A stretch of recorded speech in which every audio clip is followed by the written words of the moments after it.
कुछ रचनाएं हल्की फुल्की होती हैं, कभी भी आराम से चलते फिरते उन्हें पढ़ा जा सकता है। कुछ रचनाएं ऐसी होती हैं जो गंभीरता की मांग करती हैं, कहती हैं कि ठहरो, मुझे बैठ के आराम से पढ़ो, मेरे एक एक शब्द को समझो, गुनो, आत्मसात करो।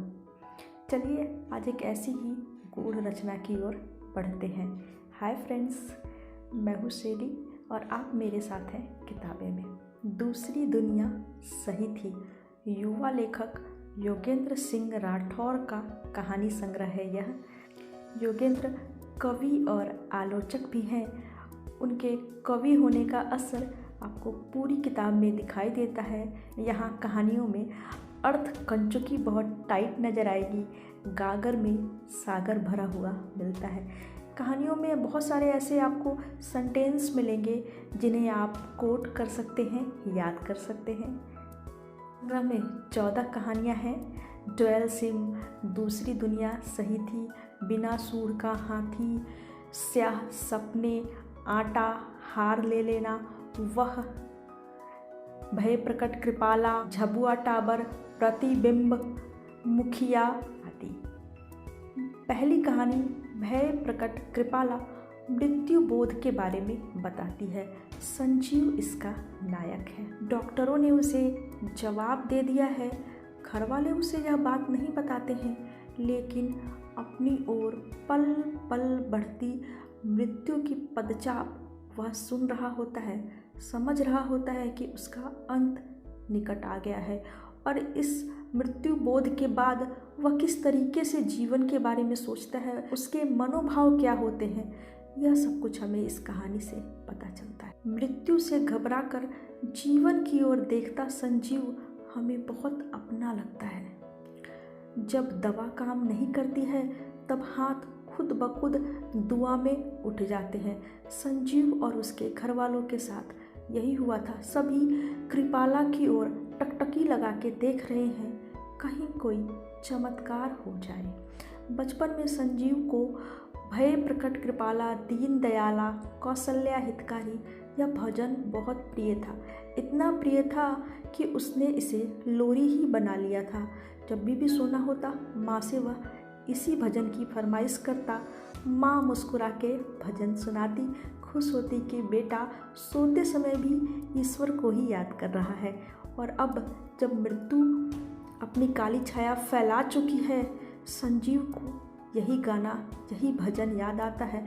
वह माँ से बार बार कहता है, माँ भय प्रकट कृपाला, और पूरा परिवार इस भजन को गाने में जुट जाता है, ऐसे जैसे यह गाना ही एक सांसों की डोर है, जीवन डोर है।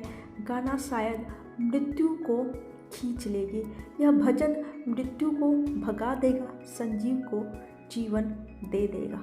और एक दिन माँ की गोद में सिर रख के भजन सुनते हुए संजीव दुनिया से चला जाता है, कृपाला से जा मिलता है। बिना सूर का हाथी बस्तर के मृण मूर्तियाँ बनाने वाले कलाकारों की कहानी है।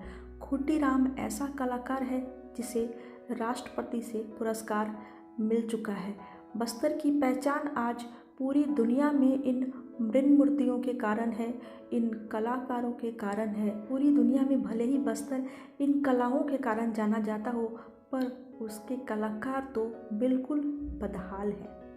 खूटीराम से भी अधिक प्रतिभावान उसका बेटा सदरू है, लेकिन यह परिवार फाके में गुजारा कर रहा है।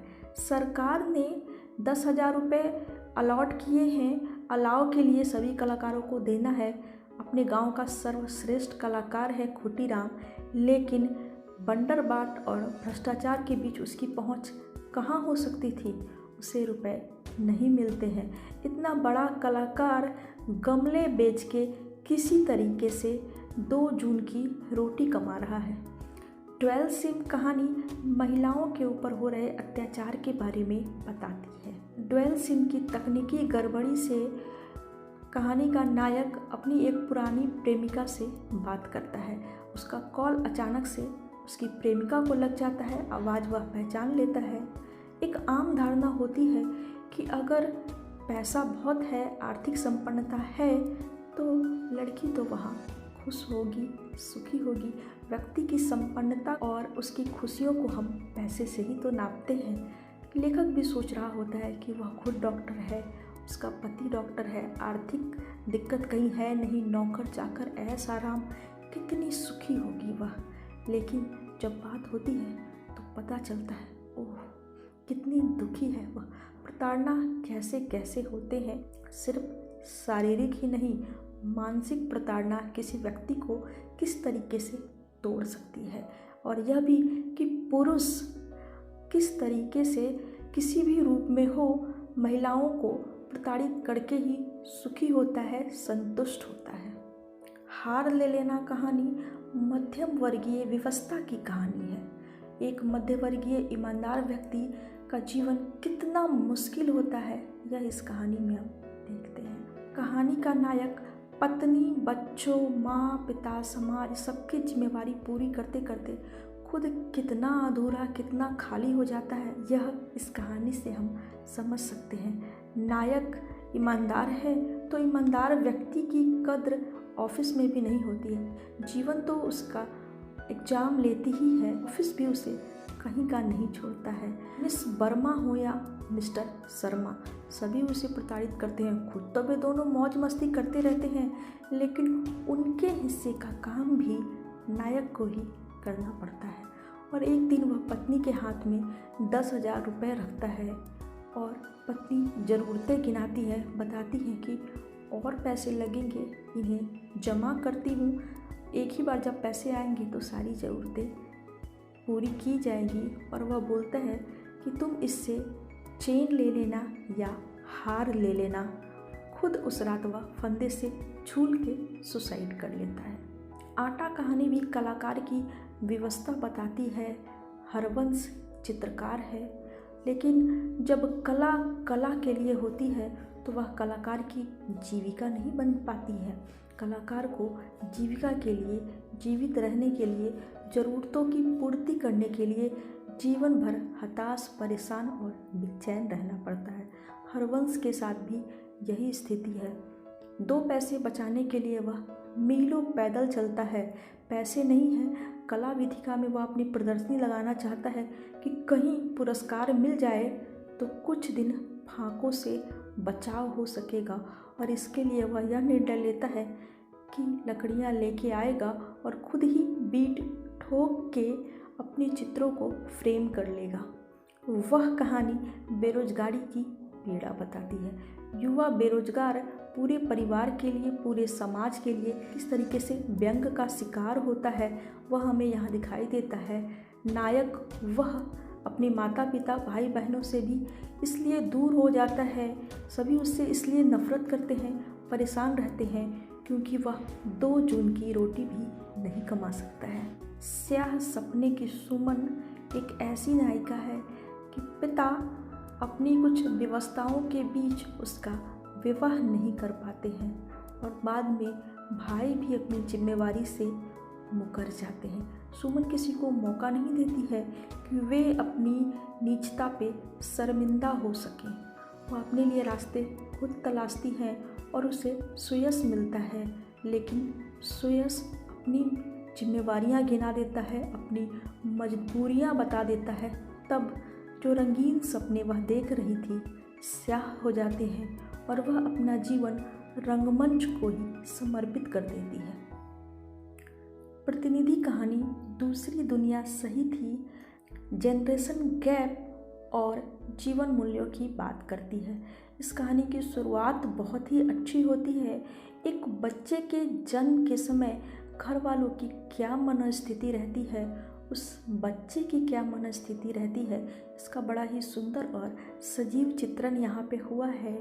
बालक का जन्म हुआ है, पिता उसमें अपना भविष्य देखते हैं और उन सपनों को उसके माध्यम से पूरा करना चाहते हैं जो उन्होंने कभी अपने लिए देखे थे। और माँ अपनी सारी ममता उस बच्चे में लुटाती है, उसकी तो दुनिया ही वही है। और वह बालक भी छुटपन से ही यह बात समझ लेता है कि माँ है तो सब कुछ है। और धीरे धीरे जब बच्चा बड़ा होने लगता है तो उसे पर समझ में आता है कि अरे दुनिया 3 तरीके की है। हर व्यक्ति के लिए उसके जीवन में तीन तरीके की दुनिया है। पहली वह जो माता पिता द्वारा रचा गया है, जो उन्होंने उस बच्चे के लिए सोचा है, जो संस्कार देने की कोशिश की है, वह दुनिया। दूसरी दुनिया वह है जो वह बच्चा स्वयं रचता है अपने लिए, जिसे वह जीता है, जीना चाहता है। और तीसरी दुनिया वह है जब वह मृत्यु के समय यानी कि जीवन की संध्या में जिस दुनिया के बारे में सोचता है, कल्पना करता है, कुछ जीता है, कुछ जीने की लालसा रखता है। इन तीनों दुनियाओं के बीच जो कहानी का नायक है वह अपनी दुनिया अपने पिता से अलग बनाता है। पिता उसे ईमानदार, मूल्यवान और निष्ठावान बनाना चाहते हैं, ईश्वर में लीन देखना चाहते हैं, और वह इन सब से विद्रोह कर रहा होता है। उसे अपने सहपाठियों के साथ मिलकर रची गई दुनिया बहुत अच्छी लगती है, क्योंकि उस दुनिया में पैसे हैं, संपन्नता है, पूरी दुनिया घूम लेने का जज्बा है, भौतिक सुख है, समृद्धि है। लेकिन यह क्या, जो दुनिया वह अपने साथ लेके चल रहा था, उस दुनिया में पैसों के साथ कुछ बुराइयां आनी ही थी, आई ही। कई तरीके के नशा वह कर रहा था, खान पान का ध्यान नहीं रख रहा था, बहुत आधुनिक जीवन शैली अपना चुका था, और बदले में उसे मिलता है फेफड़ों में इन्फेक्शन, बड़ा सा धब्बा, मृत्यु की ओर ढकेला जाना। जब मृत्यु की पदचाप आने लगती है तो उसे लगता है कि अरे यह क्या हो गया, मैं जो सोच रहा था वह गलत था, मैंने जो जिया वह गलत है, क्या सही था, क्या गलत है, क्या होना चाहिए था। और इन सारे चिंतन के बीच घर वाले चाहते हैं कि वह जीवित रहे, कम से कम सांसें ही मिल जाए उसे, भले ही कुछ और ना हो।